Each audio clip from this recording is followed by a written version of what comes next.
آج سے کوئی 10 سال پہلے کی بات ہے۔ ہمارے گاؤں میں ایک لڑکے کی طبیعت اچانک خراب ہونے لگی۔ اسے دوڑے پڑتے تھے جو 1 یا 2 منٹ جاری رہتے اور پھر وہ ٹھیک ہو جاتا۔ پہلے اس کے والدین نے ڈاکٹر وغیرہ کو چیک کروایا، پر اس لڑکے کی حالت کہاں ٹھیک ہونے والی تھی۔ گاؤں کے کچھ لوگوں کا خیال یہ بھی تھا کہ اسے اسکول نہ جانا پڑے، اس لیے یہ ایسے ڈرامے کرتا ہے۔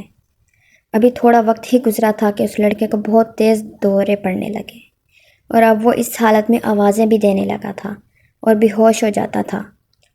اس کے گھر والے اور رشتہ داروں نے کہا کہ اس کے ساتھ کوئی جن وغیرہ کا مسئلہ ہے، اسے کسی عامل یا پیر کے پاس لے جاتے ہیں۔ اس ساری صورتحال میں جو ایک بات اہم تھی وہ یہ تھی کہ اسے جتنا بھی کھانے کو دیتے وہ کھا جاتا تھا، اور اس کی حالت یہ تھی کہ وہ دن بدن کمزور سے کمزور تر ہوتا جا رہا تھا، اور دورے بھی اب بہت پڑتے تھے۔ اب اس کے گھر والوں کو یقین ہو گیا تھا کہ واقعی اس کے ساتھ کوئی جن ہے۔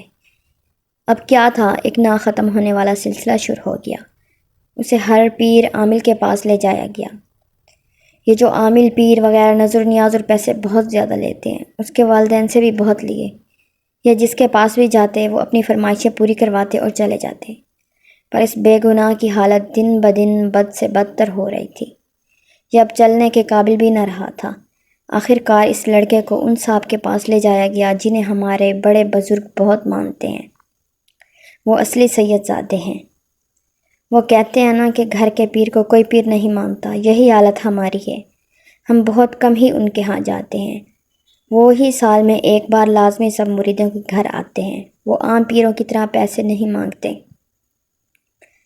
تو جب اس لڑکے کو ان کے پاس لے گئے تو پیر صاحب نے ان کو دیکھا اور غصے میں کہا کہ جب یہ موت تک پہنچ چکا ہے، اسے اب میرے پاس لائے ہو، میں کچھ تعویذ دیتا ہوں، اسے ڈاکٹر کے پاس لے جاؤ اور میرے پاس دوبارہ نہ آنا۔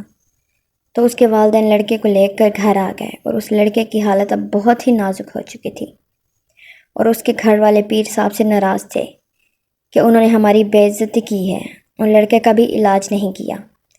انہی دنوں اس لڑکے کا ایک تایا جو کہ انگلینڈ میں مقیم تھا، اس کی حالت غیر کا سن کر گھر آ گیا، اور وہ پیر و عاملوں کو نہیں مانتا تھا۔ اس نے گھر والوں سے ضد کی کہ وہ ایک بار اسے ڈاکٹر کے پاس لے جائے گا۔ اس نے لڑکے کو ساتھ لیا اور راولپنڈی کے ایک بڑے ہسپتال میں منتقل کر دیا۔ وہاں اس لڑکے کے ٹیسٹ ہوئے، اس کے اندر کی ہر چیز کو جانچا گیا اور اس کا علاج کرنے لگے، اور ایک ہی ہفتے میں وہ لڑکا بہتر ہو گیا اور اس کے دورے ختم ہو گئے۔ تو ڈاکٹروں نے یہ بھی کہا کہ اس لڑکے کو کبھی کوئی کرنٹ لگا ہے؟ تو گھر والوں نے کہا واقعی اس کو ایک دفعہ بہت شدید کرنٹ لگا تھا، جو سارے محلے کو بھی پتہ تھا، پر سوال یہ تھا کہ اس کرنٹ نے 5-6 سال بعد اثر کیسے کیا؟ تو ڈاکٹر نے کہا کہ اس کرنٹ نے اس کے دل و دماغ میں مہلک ویوز پیدا کی تھی، جس کا اثر اب ہوا ہے، کیونکہ اسے اب کوئی زیادہ تکلیف پہنچی ہے، جو یہ تھی کہ گھر میں کوئی لڑائی ہوئی تھی تو وہ اپنے ایک گھر سے دوسرے گھر میں شفٹ ہوئے تھے۔ اب وہ لڑکا مکمل طور پر ٹھیک ہے، اور اب وہ لڑکا دبئی میں ہوتا ہے، پر آج بھی دوائی لازمی کھاتا ہے۔